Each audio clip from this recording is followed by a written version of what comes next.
menjelaskan mengenai layanan dari Pengadilan Negeri Denpasar yang memang memfasilitasi mungkin untuk warga kota yang ingin mengajukan gugatan secara gratis. Nah sekarang ada yang mungkin berpikir gimana, berapa sih sebenarnya biaya-biaya kalau kita mau melakukan penggugatan gitu, biaya perkara itu berapa sih? Nah ini dia warga kota saat ini kembali hadir akan memberikan informasi untuk kita Ibu Matilda, dan juga ada Mbak Rani yang akan menyampaikan mengenai biaya perkara dan juga biaya perkara eksekusi. Nah mungkin kita bisa mulai dulu dari Ibu Matilda sendiri. Apa sih sebenarnya itu eksekusi dalam perkara perdata sendiri? Silakan.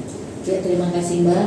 Warga Kota Denpasar, sekali lagi kami sampaikan bahwa berkaitan dengan biaya perkara ini adalah sama dalam pelaksanaan dari Perma 7 tahun 2022 terkait dengan, kalau di dalam Perma itu ada e-filing, e-payment, e-summon, e-litigasi, dan upaya hukum banding. Jadi ini masuk ke tahapan yang kedua setelah pendaftaran e-filing, berarti masuk kepada e-payment. E-payment adalah pembayaran secara online tentunya ya. Nah, pembayaran secara online ini tentunya dapat dilakukan oleh para pihak dari luar dengan mendaftarkan akun tadi. Apabila sudah terdaftar, memasukkan syarat-syarat gugatan ataupun kuasanya tadi, maka sistem akan memberikan nomor virtual account. Nomor virtual account terhadap perkara itu. Setelah diverifikasi oleh meja 1 petugas kami, oh ini sudah bisa didaftarkan, maka dia sistem itu akan bayarkan ke virtual account nomor sekian. Setelah ada nomor itu, 1 kali 24 jam para pihak masyarakat itu harus membayarkan biaya perkara itu ke nomor virtual yang nongol tadinya di sistem. 1 kali 24 jam. Kenapa? Apabila lewat dari 1 kali 24 jam, maka nomor virtual account itu akan terhapus by system. Nah, jadi saya harap warga Kota Denpasar apabila akan mendaftarkan perkara baik permohonan maupun gugatan, setelah terdaftar di dalam sistem e-court akan muncul virtual account, nomor virtual account, langsunglah dibayarkan melalui m-banking, melalui ATM, boleh dari luar. Nah, dengan adanya pembayaran tersebut, baru nanti sistem e-court itu juga akan memberitahukan kepada kami petugas pengadilan, ini sudah dibayar loh, ada notifikasi di dalam sistem itu sudah dibayar. Nah, dengan terbacanya sudah dibayar, maka perkara itu akan mendapat nomor, didaftarlah dia melalui sistem SIPP, dapatlah nomor perkara. Nah, seperti itu perjalanan dari pembayaran biaya perkara. Seberapa biaya perkara yang ada di pengadilan itu semua sudah diatur di dalam SK Ketua Pengadilan Negeri Denpasar, yang kebetulan di PN Denpasar itu dengan nomor 88-W24/KU1-KU1.4/11/2024. Jadi semua panjar tersebut biaya perkara itu sudah ada diatur berdasarkan SK Ketua itu, yang tentunya ini cikal bakal atau turunan dari perintah dalam Perpres 5 tahun 2019 terkait PNBP. Rincian dari biaya perkara itu mungkin nanti saudara Rani yang bisa lebih paham bagaimana perhitungannya, bagaimana ini. Cuma satu lagi yang perlu kami sampaikan kepada Kota Denpasar, Pengadilan Negeri Denpasar saat ini sudah mempunyai aplikasi namanya SIP Aksi, yaitu Sistem Informasi Perkiraan Panjar Biaya Perkara Eksekusi. Selama ini menurut Perma 7 2022, memang sistem e-court itu akan menghitung biaya perkara secara otomatis setelah dimasukkan pihak-pihak atau daftar nama pihak yang ada di situ berdasarkan alamat. Sistem akan menghitung. Oh, nanti bayarnya sekian, misalnya 200.000 nanti ada di dalam sistem itu. Khusus untuk eksekusi memang ini belum ada di dalam sistem e-court.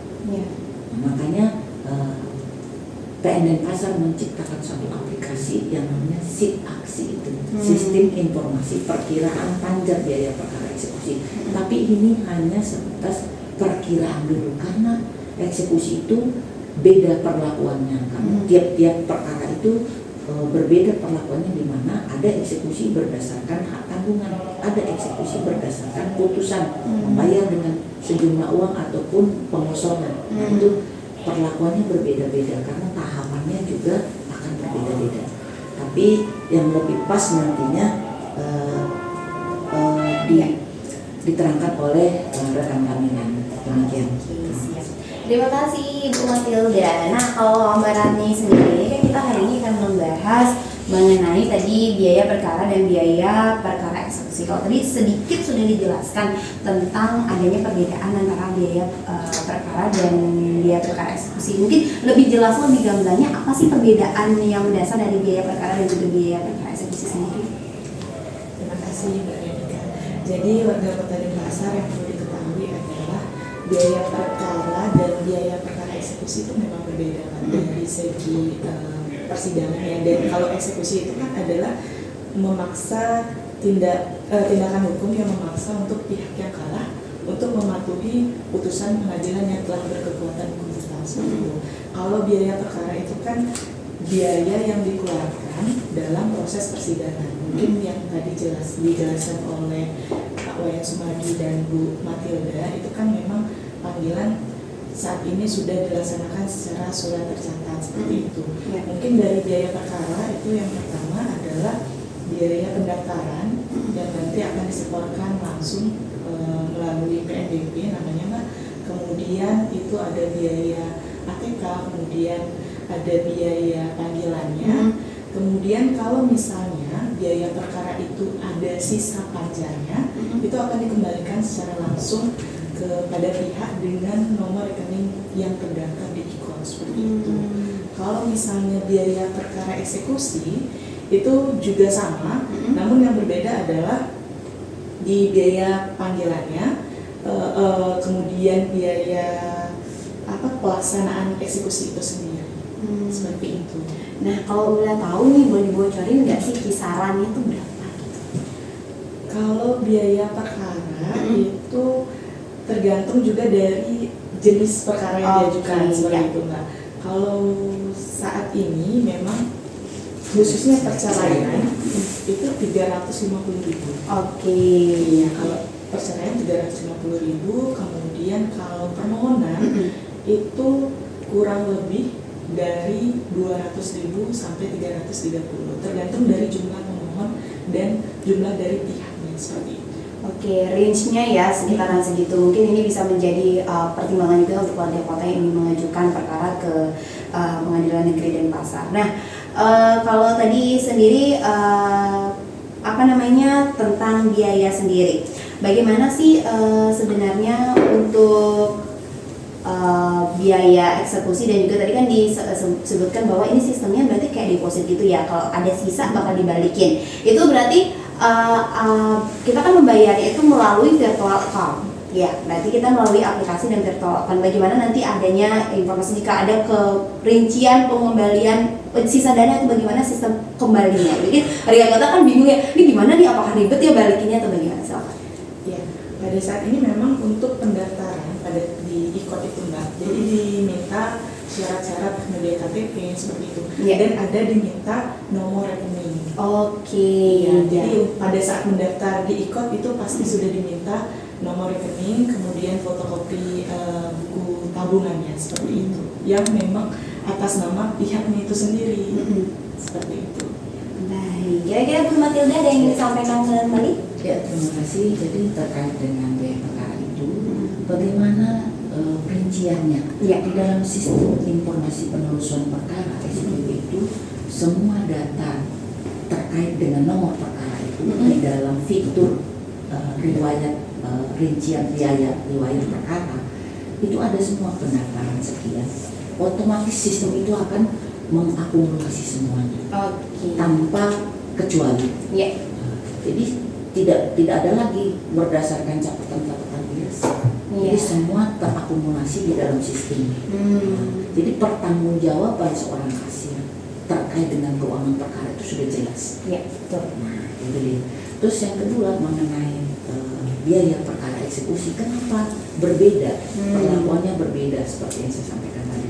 Misalnya pengajuan permohonan eksekusi berdasarkan hak tanggungan. Hak tanggungan itu tentunya yang lebih masyarakat lebih paham itu kredit macet lah ya. Kredit macet terus banknya minta dieksekusi, jual objek yang dijadikan jaminan. Pada saat bank itu mengajukan eksekusi, maka perlakuan terhadap eksekusi hak tanggungan itu tentunya tetap dibayarkan, tapi hitungannya berbeda. Kenapa? Kita harus hitung pendaftarannya, biaya amaningnya, panggilan para pihak, terus amaning. Setelah itu untuk hak tanggungan ada sita eksekusi yang harus kita jalankan.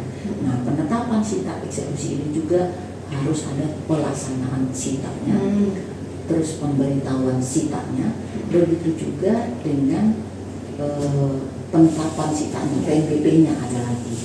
Terus setelah disita, maka objek ini akan dilelang, keluar penetapan lelang. Penetapan lelang ini juga harus ada PNBP-nya. Begitu juga ke appraisal. Kalau kita mau lelang itu harus dinilai objek itu oleh appraisal KJPP. Nah, nilai dari appraisal itulah nanti keluar namanya penetapan harga limit. Nah, itu juga harus ada PNBP-nya. Barulah eksekusi dilaksanakan, penetapan eksekusi. Jadi tahapannya tadi amaning, sita, lelang, limit, dan pelaksanaan lelangnya. Ada 5 tahapannya. Beda dengan perlakuan eksekusi pengosongan, misalnya nih, orang itu sudah membeli rumah lelang dari luar, bukan pengadilan yang lelang, dilelang oleh balai lelang, dilelang oleh banknya di luar pengadilan ke KPKNL. Setelah si pembeli lelang ini mempunyai risalah lelang, sementara orang yang tinggal di dalam rumah itu belum keluar. Nah, inilah diajukan ke pengadilan oleh si pemenang lelang, namanya permohonan eksekusi real, risalah lelang. Nah, perlakuannya berbeda lagi. Risalah lelang itu cukup dengan dilakukan amaning, langsung penetapan eksekusi pengosongan. Jadi 2 kali tahapannya. Jadi perhitungan biayanya juga lebih murah tentunya. Lebih murah ya 2 kali aja. Ya. Jadi itu hal-hal yang mungkin masyarakat warga Kota Denpasar perlu pahami. Kenapa perlakuan ini lebih lama, lebih panjang waktunya, biayanya lebih banyak. Nah, ada juga yang kebanyakan mungkin belum paham terkait dengan pelaksanaan putusan terkait dengan melakukan suatu perbuatan. Dihukum si A untuk menyerahkan sertifikat hak milik kepada si B misalnya. Itu kan kalau si B-nya tidak mau, kalau si A-nya tidak mau menyerahkan, terus bagaimana dong? Eksekusinya bagaimana? Nah, ini perlakuan biayanya ya, itu bisa seperti real, pendaftaran langsung penetapan eksekusi pelaksanaan. Tetapi apabila ini tidak dilaksanakan oleh si termohon, maka permohonan ini dapat diajukan ke ketua pengadilan eksekusi ini dengan mengganti dengan sejumlah uang. Nah, jadi ini yang kadang-kadang masyarakat, jangankan masyarakat, para advokat sendiri kadang-kadang nggak paham. Dapat diajukan dengan mengganti perbuatan itu dengan sejumlah uang. Bagaimana menghitungnya? Ya tentunya dengan nilai daripada objek yang akan dieksekusi. Bagaimana tahu nilainya? Nah, itu harus berdasarkan appraisal. Bukan pengadilan yang menentukan atau bukan pihak yang menentukan, tetapi ada lembaga atau badan hukum yang benar-benar bertugas untuk menilai itu, KJPP itu, akuntan publik. Nah, itu yang ini silakan nanti sistem informasi perkiraan panjar biaya perkara akan menghitung dengan sendirinya berapa dia harus membayar, berapa pihak yang akan diberitahukan. Jadi semuanya tergantung para pihaknya, berapa objek yang harus dieksekusi. Jadi nggak bisa disamakan seperti kayak Rani tadi bilang, permohonan rata-rata 200 sampai 330 misalnya. Gugatan perceraian mungkin kan pasti percerai suami istri si dua. Tapi kalau gugatan PMH penggugatnya 3 misalnya, pakai kuasa 1 no problem. Tetapi kalau tergugatnya ada 10 atau 15 kan beda pengakuannya. Nah itu rincian-rinciannya itu kasir kami nanti yang bisa tahu. Terima kasih. Oke, Mbak Rani, sebagai penutup pertanyaan terakhir dari Risna di Ceko Maria. Nah, kita kan sudah melalui aplikasi dan sudah mendapatkan e-billing. Nah, kira-kira dari pembayaran yang sudah kita lakukan, kemungkinan nggak sih ada biaya tambahan lain di luar biaya yang sudah kita bayarkan? Ya, untuk saat ini mungkin tergantung dari majelis hakim itu sendiri ya. Kalau misalnya seperti yang dijelaskan sama Pak Wayan Sumardi, itu kan memang panggilan saat ini sudah melalui surat tercatat, jadi biaya pos. Kalau misalnya masyarakat, mohon maaf, biasanya kan di alamatnya itu kurang jelas. Jadi pos kan bolak-balik ya. Iya, pos jadi nggak ketemu, kemudian relasinya tidak tersampaikan, jadi harus jurusitanya. Dan itu pun harus berdasarkan penetapan dari majelis hakim itu sendiri. Panggilan manual namanya. Iya. Berarti itu kemungkinan dari yang sudah kita bayarkan itu kalau memang ada yang memang diperlukan untuk tambahan biaya itu akan memungkinkan. Tambah panjang. Oke, baik itu ya. Terima kasih. Mudah-mudahan Mbak Risna Ceko Maria sudah menjawab pertanyaannya tadi. Terima kasih Bu Matilda, terima kasih Mbak Rani juga, terima kasih tadi Pak Agus, lalu juga ada Pak Wayan yang sudah menyampaikan informasi juga. Terkait banyak sekali bahasan kita hari ini warga kota padat ya, padat banget. Jadi terima kasih juga ke warga kota yang sudah beratensi, sudah nanya-nanya juga tadi, terima kasih. Kalau begitu warga kota tidak terasa sudah habis kebersamaan kita pada program acara pada hari ini. Saya tutup dengan para santri. Om Santi Santi Santi.